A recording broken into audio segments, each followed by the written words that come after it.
My girlfriend's single friends convinced her to break up with me as a test of commitment, saying if he really loves you, he'll fight for you. She dumped me at our anniversary dinner, expecting me to beg. Instead, I said okay and left. Now she's calling nonstop. It was just a test. You were supposed to prove you loved me. I never thought I'd be sharing this story, but here I am, 6 months later, finally able to laugh about what might be the most ridiculous breakup in dating history. My name is Jake, and until recently, I thought I was in a solid, loving relationship with a woman who turned out to be more influenced by her toxic friends than I ever imagined possible. Emma and I had been together for 2 years when this whole mess happened. We met through a mutual friend at a college reunion party, and the connection was immediate. She was studying to become a veterinarian, passionate about animal rescue, and had this infectious laugh that could light up any room. I'm a graphic designer who runs a small but successful freelance business, and we seem to complement each other perfectly. Our relationship progressed naturally and healthily, or so I thought. We moved in together after 18 months, split expenses fairly, supported each other's careers, and talked seriously about our future together. Emma was kind, intelligent, and ambitious, and I genuinely believed we were building something lasting and meaningful. The only consistent source of tension in our relationship was Emma's friend group, particularly her 3 closest girlfriends, Madison, Ashley, and Chloe.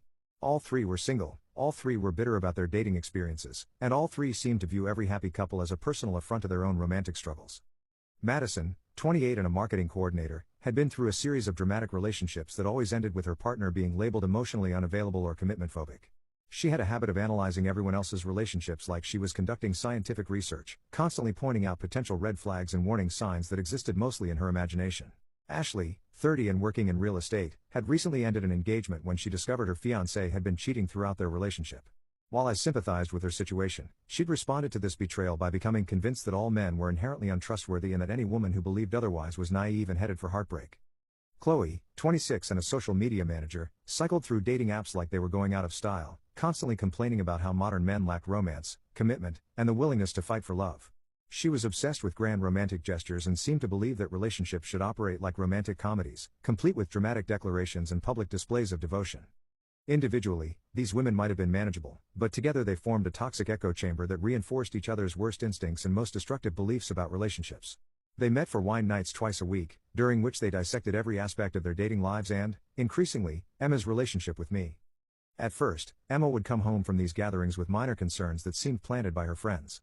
Madison thinks it's weird that you don't text me throughout the workday, she'd say, or Ashley says most guys your age would have proposed by now. I'd address these concerns calmly, explaining my communication style or discussing our timeline for major relationship milestones, and Emma would seem satisfied. But as months passed, the influence of her friends became more pronounced and more problematic. Emma started questioning aspects of our relationship that had never been issues before. She'd analyze my behavior for hidden meanings, looking for